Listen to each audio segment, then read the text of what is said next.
Welcome to another episode of I'm Just Saying. I'm your host, MC Enemy. We got a good show for you today, folks. So make sure you watch it all the way through to the end. It is going to be a mind blower. All right. Don't forget the prayer fall to the Ephesians chapter 3, verses 16 to 21. It will bless you with understanding and hopefully understanding of how deep the love God has for you. Don't forget to Cap for Christ at 12:34 a.m. and p.m. You can see the t-shirt that I had made up for myself. You can do the same if you would like to.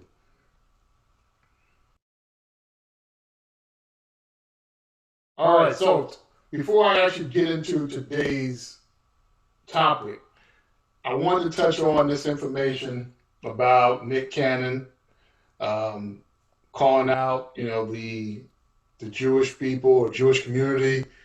I wanted to give you a little bit of background about it. I'm not going to play that clip. You guys can go find that clip on the internet, and you can judge for yourself whether what he said was offensive or not. But I want to point out some things. He was fired by Viacom, and Viacom, one of their executives, is a person named Sherry Redstone, as you can see on the screen.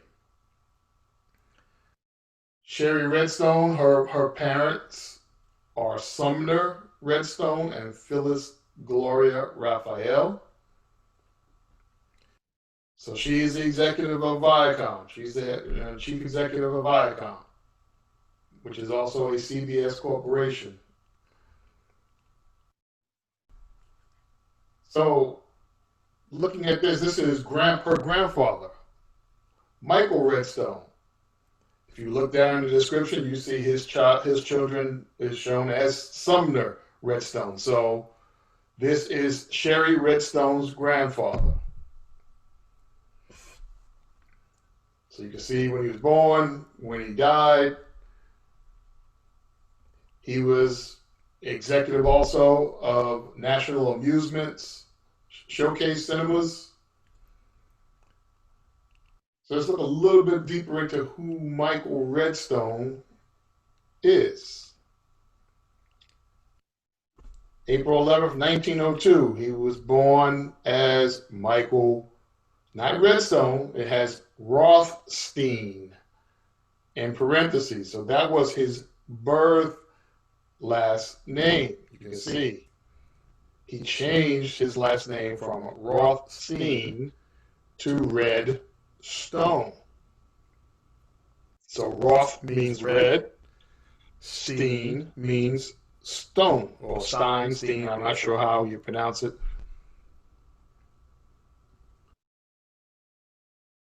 So who is one of the most influential in terms of money and power families, one of the most influential families that you can think of that has that Roth name to it? You ever heard of the Rothschilds? So if Roth means red, so you have the Red Childs, or in better English, the Red Children.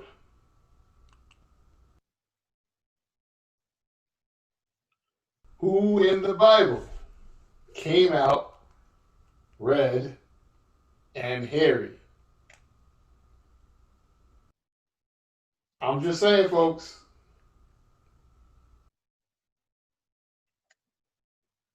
That's Esau. For those who don't know, go look it up. I'm not saying anything out of turn. So if Rothschilds means red children, it's telling you who they are. They like to hide the names to keep everybody confused. God's not the author of confusion. Esau is the father of the Edomites. And he integrated with the Europeans which are descendants of Japheth, through his grandson Zepho. I talked about Zepho a couple episodes ago, who he was. So I'm not going to go and rehash that story. You can go back and find out about it. But Zepho is the grandson of Esau, and he integrated with the Europeans so that they became one people. Now, there was two main sects of Yahudim. You have the Ashkenazis. I talked about them before. The Ashkenaz is a person. Ashkenaz is descended from Japheth. Abraham descends from Shem. So the other sect of Yahudim was known as the Sephardic Jews. So you had the Ashkenazi Jews and the Sephardic Jews. So we already know the Ashkenazi Jews are not descended from Abraham. The Sephardic Jews disappeared during and after the Spanish Inquisition. The name tells you who they are when you think about it. If you use the Hebrew name, even in the name today, if you think about it, the Seth is derived from Joseph. Who's Joseph? Joseph is a son of Jacob, which is one of the 12 tribes of Israel, who's the son of Isaac, who's the son of Abraham. So the Sephardic Jews come from the house of Judah. Remember when after the rebuilding of the Second Temple, there was a multitude of people that came together from different tribes, and they laid claim to the house of Judah, not the individual tribe anymore, but they called themselves the house of Judah because they were in the land of Judah, the southern kingdom of Israel, when they came back to reestablish and rebuild that temple. So the Hebrew Yosef, it means may he add, or God shall add. So the Sephardic Jews are named. It tells you in the name. We just don't see it. But the Seth is telling you that they are of Joseph. So they are the bloodline descendants of Abraham, whereas the Ashkenazi Jews are not. So let's talk a little bit about languages. There's the language that is spoken in large areas of Africa is called the Bantu languages. And oddly enough, if you look at this little clip here, you can see there are 12 Bantu languages spoken by more than 5 million people. Isn't that a coincidence? There's 12 Bantu languages and there's 12 tribes of Israel. I'm just saying.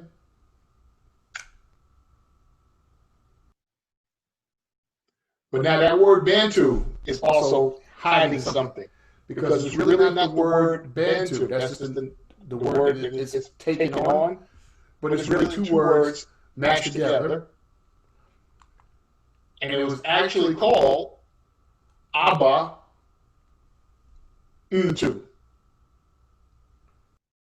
So can you see that disguised word there? They just took off the A at the beginning and smashed the other two words together, and you got Bantu, but it's really Ep.19. And we know Abba means father. And if you look up what Ntu means, it means people. It's the Father's people, the people of God, the family, the bloodline descendants, the ones that he has accepted and claimed as his own people. 12 are Bantu languages. Can't make this stuff up. I'm just putting it out there for you to research it yourself. Again, do not take my word for it. I'm just putting you on a path for you to discover whether it's true or not yourself. All right. So enough about that episode with Nick Cannon, and I'm going to move on into something else.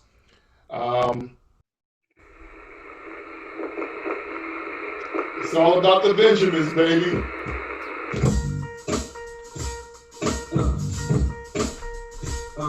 Yeah.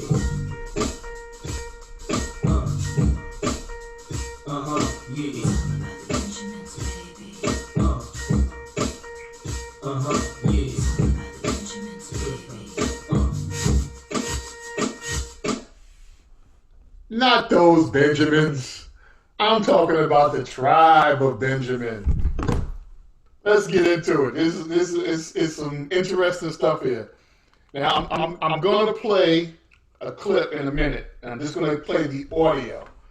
I could not get the video to play, but I'll leave a description or a link in the description box below for you guys to actually look it up yourself. But I'm going to play the audio portion of this so you guys can actually listen to it right after I read this Bible verse. So, New Living Translation, Genesis chapter 49, verse 27. This is when Jacob is dying and he is saying a blessing over each of his sons. Benjamin is his youngest son. And he said, Benjamin is a ravenous wolf, devouring his enemies in the morning and dividing his plunder in the evening. That's pretty strong words. So let's just listen to this audio of this clip. It's from Mercad Brooks. He's talking about the people of Haiti, and I will connect the dots afterwards. I'm not sure how long I'll play the video. Maybe I'll play the whole thing. We'll see how it goes. Take a listen. So Haiti is the poorest country in the world. However, you might be very surprised to find out why Haiti is the poorest country in the world. Haiti was one of the richest places on the planet in the 1700s. The population of Haiti was 4-to-1 slave to free Frenchmen. So you basically had about 450,000 slaves there and 120,000, 125,000 free Frenchmen and women. Led by a slave named Toussaint, Haiti successfully overthrew one of the most powerful armies on the planet in 1804 and declared their independence. However, France made a deal with them, with warships at the ready, saying that we will invade you, recapture you, and re-enslave you unless you pay for the lost property. Well, that lost property was the human lives of the Haitians themselves. So France slapped Haiti with a $21 billion bill. That's $21 billion in today's money. It took until 1947 to pay off the initial loan. It took Haiti almost 150 years to pay off that loan.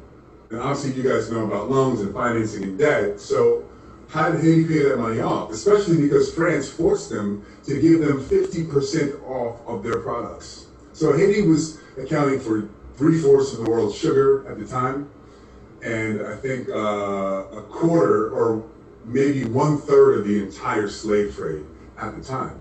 Saint Domingue was also known as the capital of the slave trade in the West Indies, and also the worst place for a slave to end up because it was so brutal, torturous, and you could be raped and kidnapped at any point in time and sent anywhere in the world.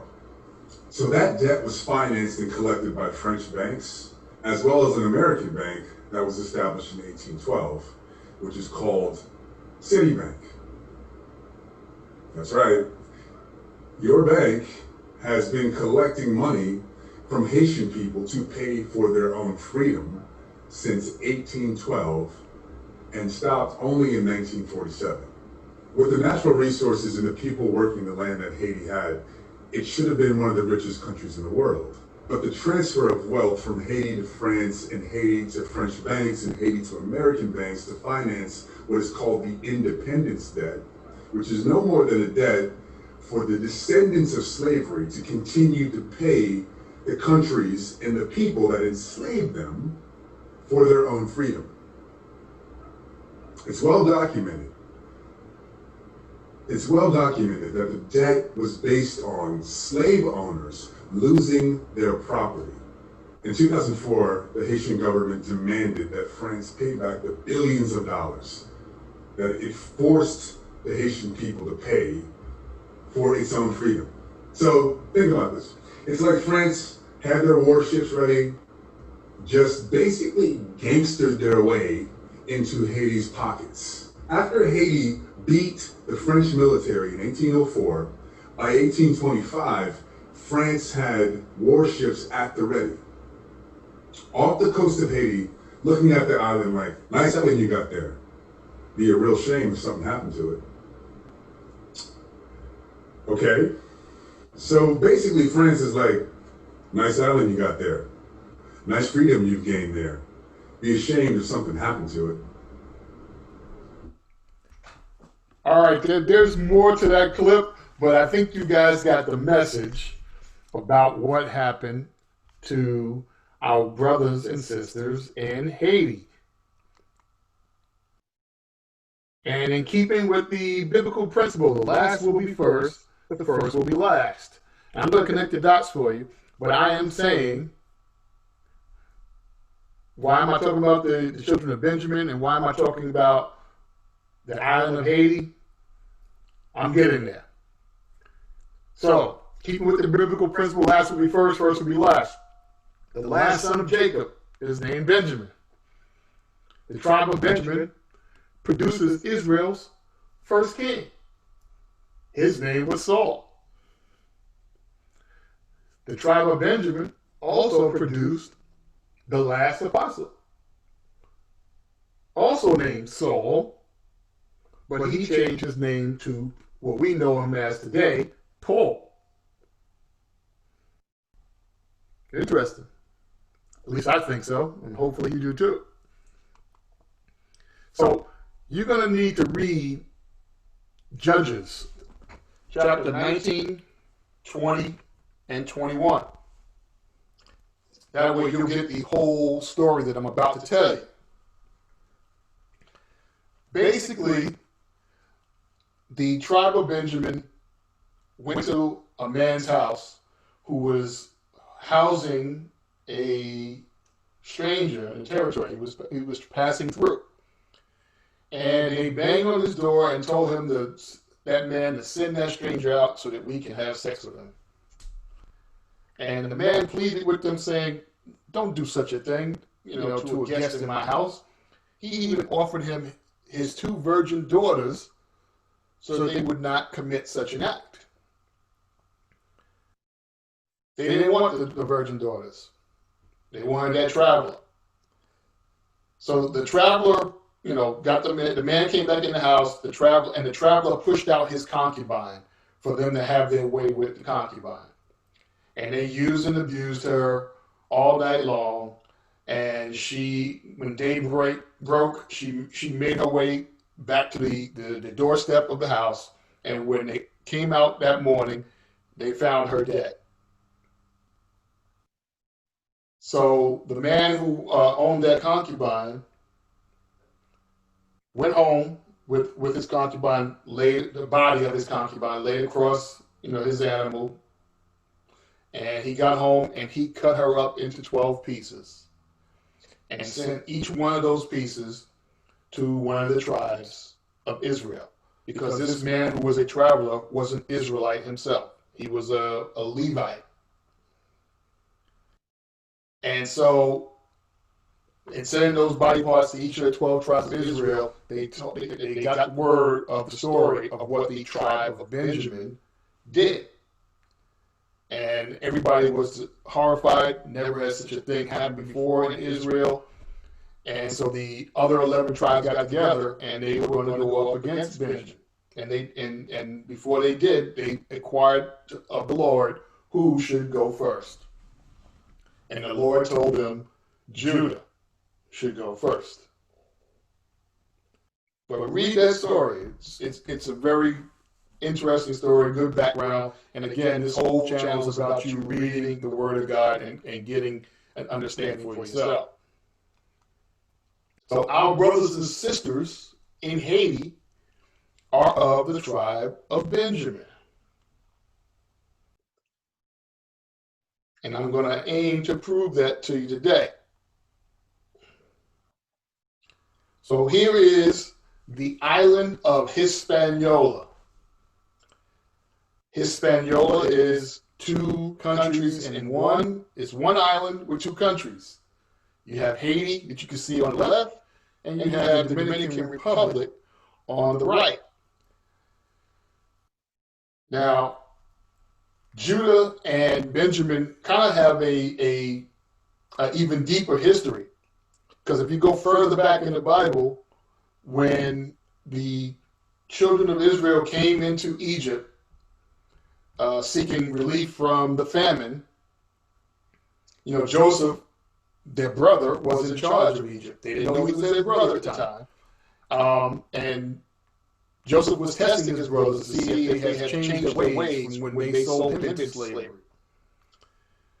So he told them, leave your younger brother here with me and be gone. He had some items stowed away in his younger brother's pouch, and then caught up with them and claimed that they stole it from him, just to make it seem like, he has a reason to keep him. So Judah was the one who stood up and was not having none of it. He's like, you are not keeping my little brother here. He said, you can take me if you want, but you will not take my little brother. So that's kind of the history of how far back Judah and Benjamin go. Now, Benjamin is Joseph's full brother, but he's only Judah's half brother. So again, if you read those stories, you'll get that background. That information is back in Genesis. And if you go into the book of Jasher, I believe it's around chapter 54 of the book of Jasher, you will be able to hone right into that same area where Judah is standing up against Joseph, protecting his little brother.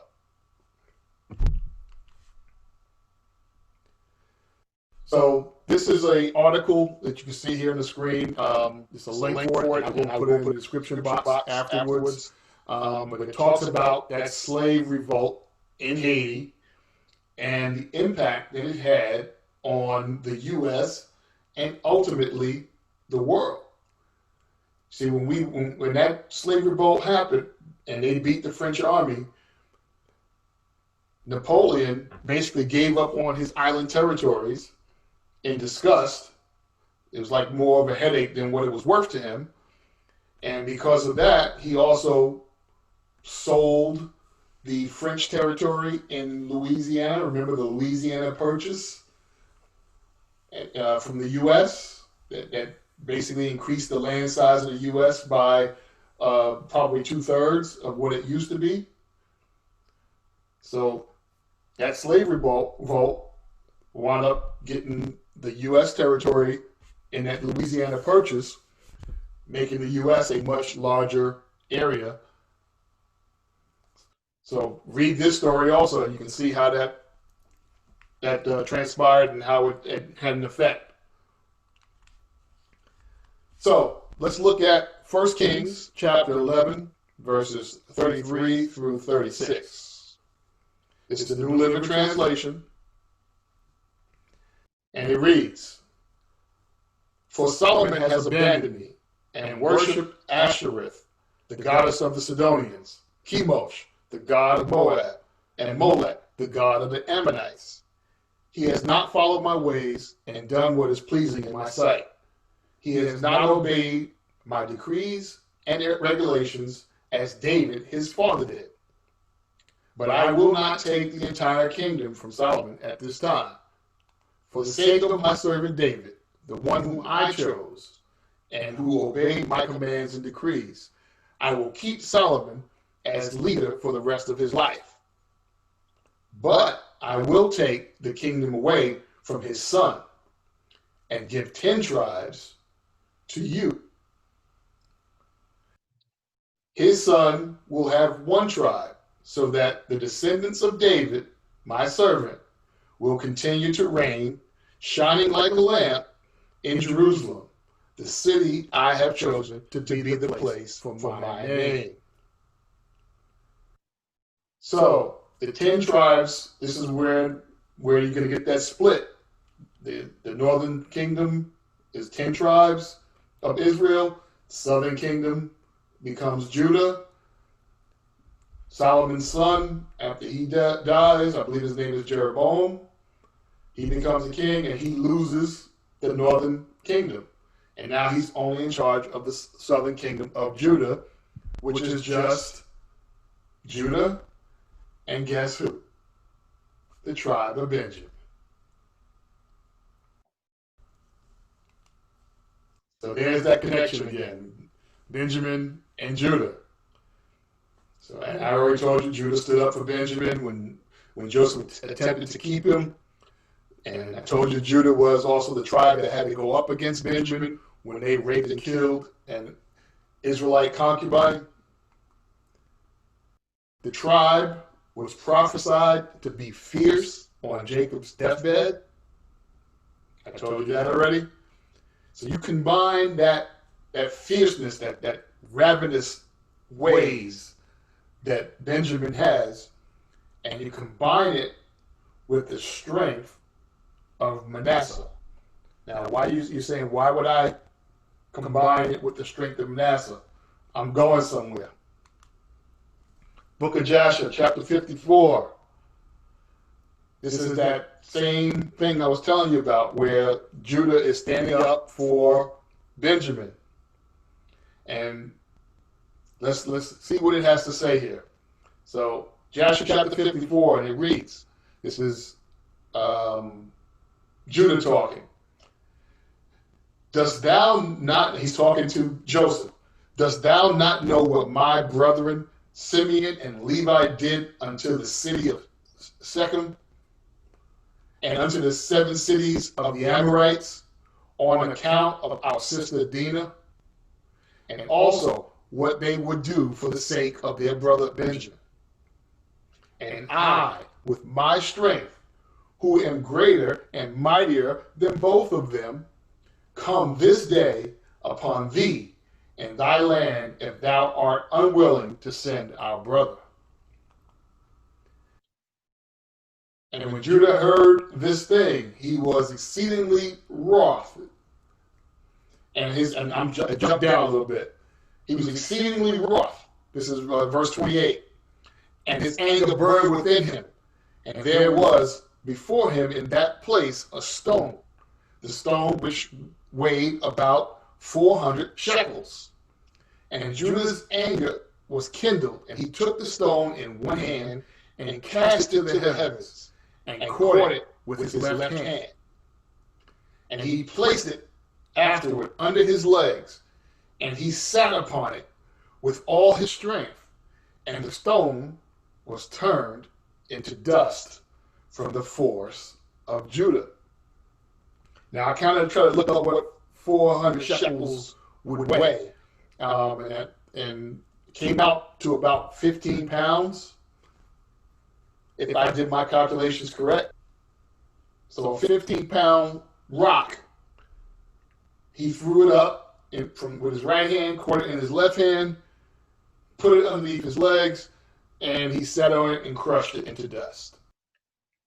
Reading on still in Joshua 54, now verse 30, and Joseph saw the act of Judah, and he was very much afraid.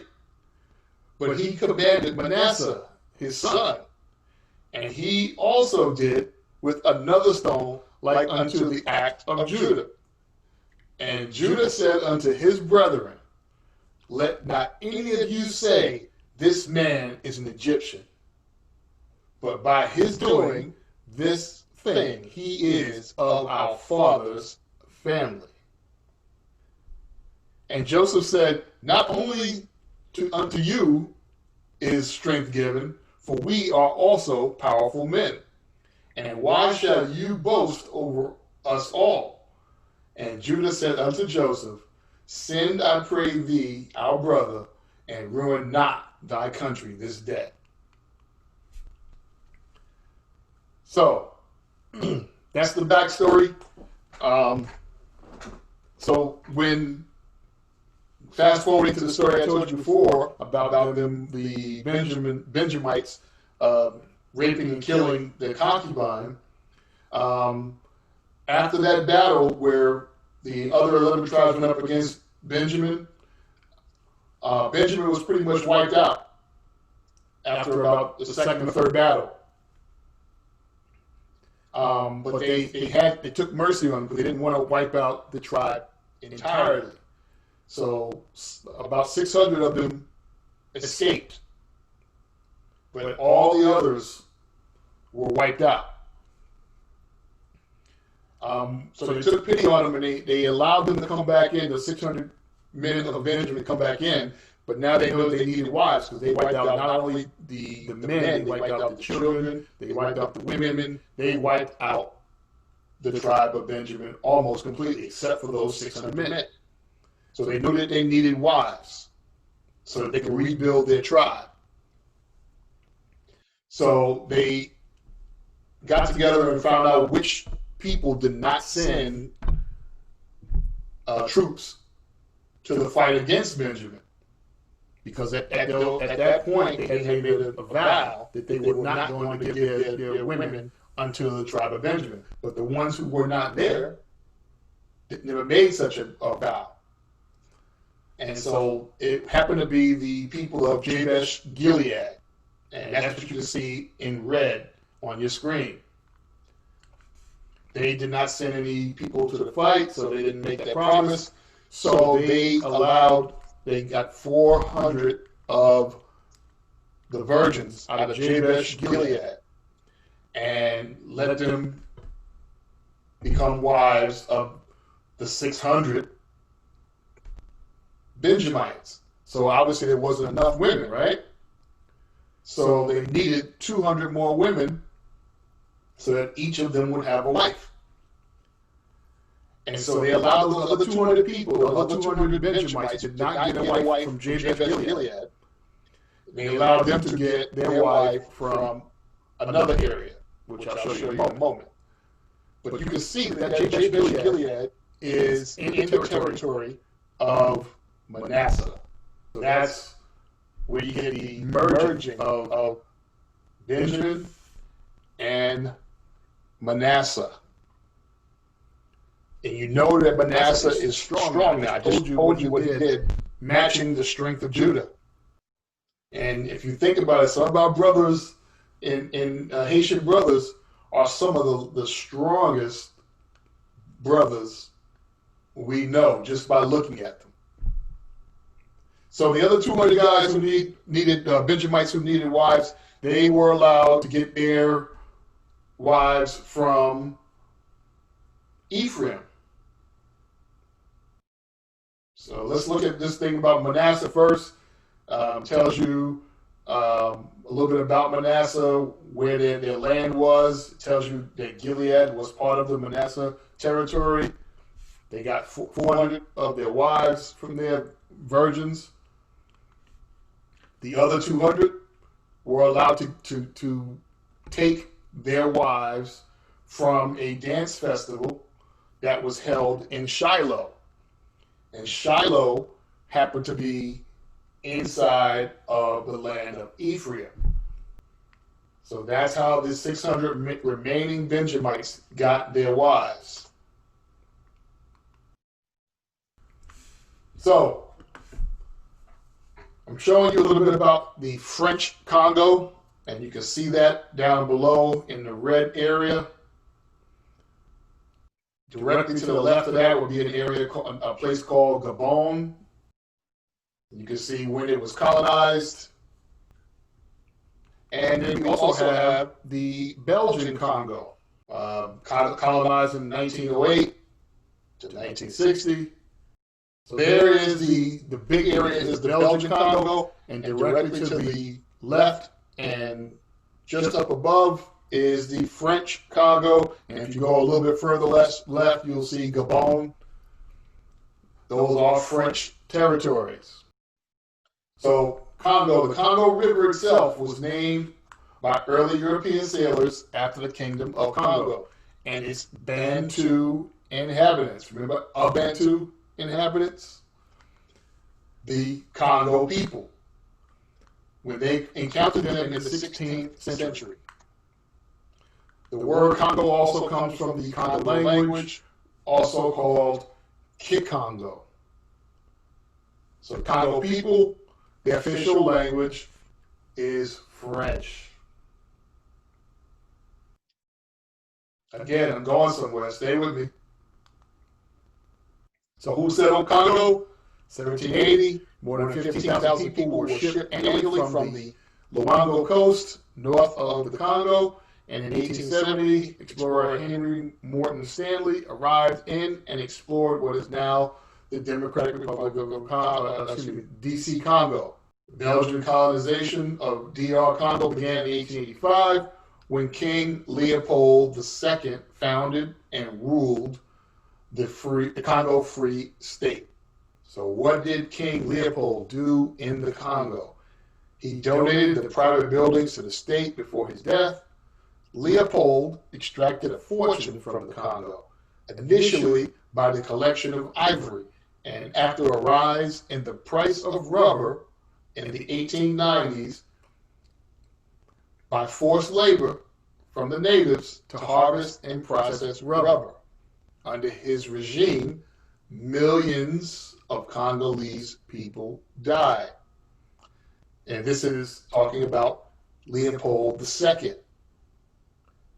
And Leopold II, it says, ruled from 1865 to 1908.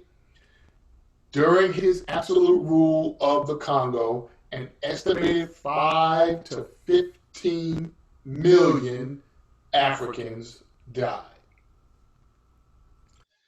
Now, if that 15 million is correct, the deaths here are 2.5 times more than the Jews in Germany. They claim that 6 million Jews died in Germany. But here you have 2.5 times more, and the world ignores it. They say nothing. Tragic events, but only one is recognized, only one is taught to you. I want you to Google a people called the Isaurians. And if you know a little bit about languages, the I doesn't have this, in other languages, doesn't have that same sound. The I will have an E sound. So if you change that I to an E, do you see Esau hidden in that name? The Isaurians. Look it up. Google it. The Byzantine Empire was from 711 to 802 AD. Oddly enough, that's the same year the Moors conquered Spain and Portugal and parts of France. The first king of the Isaurians was named Leo III, the Isaurian. Not the same Leo III that we just talked about in the Congo. This is even before them. So King Leo III, the Isaurian, or Isaurian. I hope the dots are connecting. So the Bible places Esau in the land of Uz, and depending on the borders of then and today, it could be parts of Turkey. Lamentations 4 and 21 talk about that. And that near the Caucasus Mountains, let's see what Lamentations 4 and 21-22 says. Are you rejoicing in the land of Uz, O people of Edom? But you too must drink from the cup of the Lord's anger. You too will be stripped naked in your drunkenness.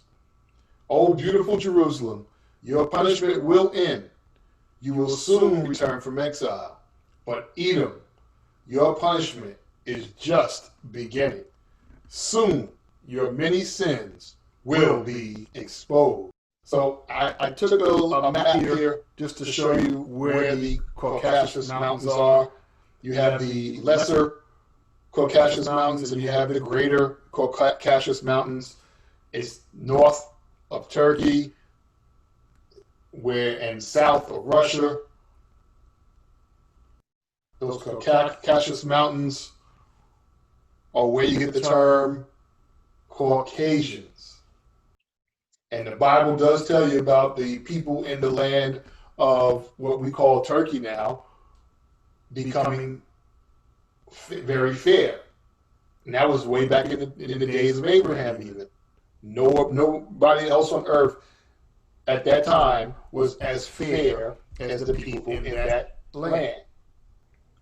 So when we look at the Congo, it's just another example of Esau fighting with Jacob. We've talked about that. That was happening way back when they were in the womb, those two.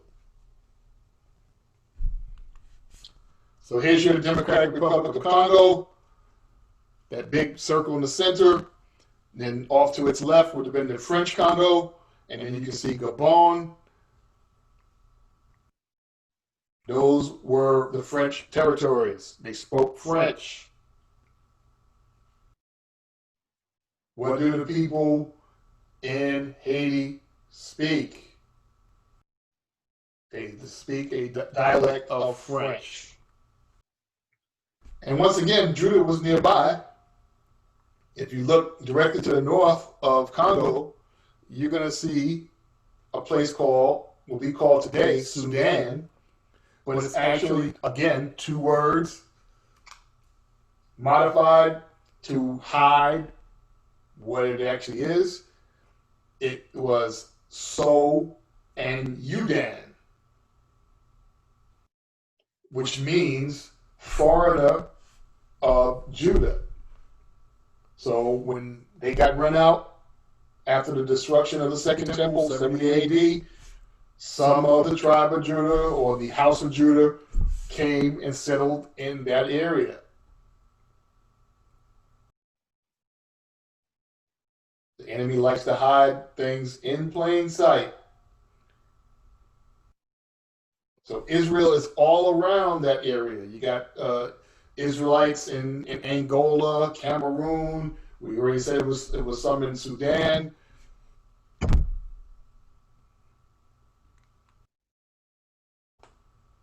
So Judah and Benjamin still close, that island of Hispaniola. So we know that just by the language that the Haitians speak, they got their slaves from their French territories in Africa. And right in the middle of the two, divides Haiti and Dominican Republic, is a river. And we're going to see the name of that river in a second. So we know that the Haitians came from the French territories in Africa, which would have been French Congo, Belgian Congo, they spoke French there as well, and Gabon. But what about the Dominican Republic? Where did those people come from?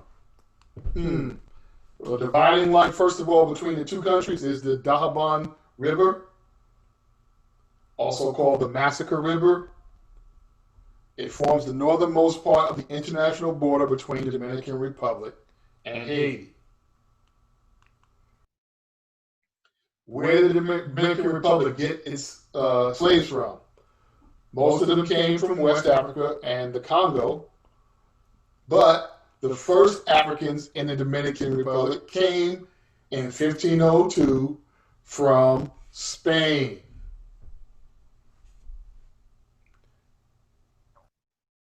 Spain, remember we were embedded in Spain and Portugal during the time of the Spanish Inquisition. They claimed that they were descendants of the house of Judah. Those were the Sephardic or Jews of Joseph, Sephardic Jews. And then afterwards, they started getting African slaves in large numbers. So you can see Dominican Republic had people of Judah's heritage, or claimed the house of Judah's heritage. We know that Haiti got the people who had French speaking from their African territories. Those were of the tribe of Benjamin. So Haiti abolished slavery 1793, date of independence 1804. Dominican Republic followed in 1822 when they abolished slavery, and date of independence 1844. And you can just see a couple of the other islands there. So the New Living Translation, Jeremiah chapter 17, verses 1 through 4. The sin of Judah is inscribed with an iron chisel, engraved with a diamond point on their stony hearts and on the corners of their altars. Even their children go to worship at their pagan altars and Asherah poles, beneath every green tree and on every high hill. So I will hand over my holy mountain, along with all your wealth and treasures and your pagan shrines, as plunder to your enemies. For sin runs rampant in your land. The wonderful possession I have reserved for you will slip from your hands. I will tell your enemies to take you as captives to a foreign land, for my anger blazes like a fire that will burn forever. So this is someone's post that I just wanted to put up here. It says, yes, I believe that most people do not know this, that the United States government paid slave owners reparations and or compensations up until the 1950s. They were still paying descendants of slave owners for the loss of their black people, or we learned better term, their swarthy people. Dark-skinned, that's what swarthy means. Due to the abolition of the slave trade. Isn't that the same thing that happened, that Mercad Brooks was talking about, that happened in Haiti, where the French government was charging Haiti for their own slavery? I mean, for their own freedom, making them pay for it. And here the United States government was paying those slave owners for the loss of their swarthy people, or their slave labor. Same concept, same atrocities. So 246 years of free labor and approximately 90 additional years of payments for the loss of that slave labor.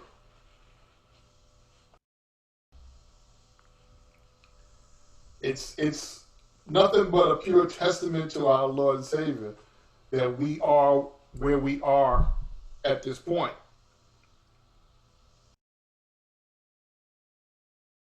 Because we started way behind the other people.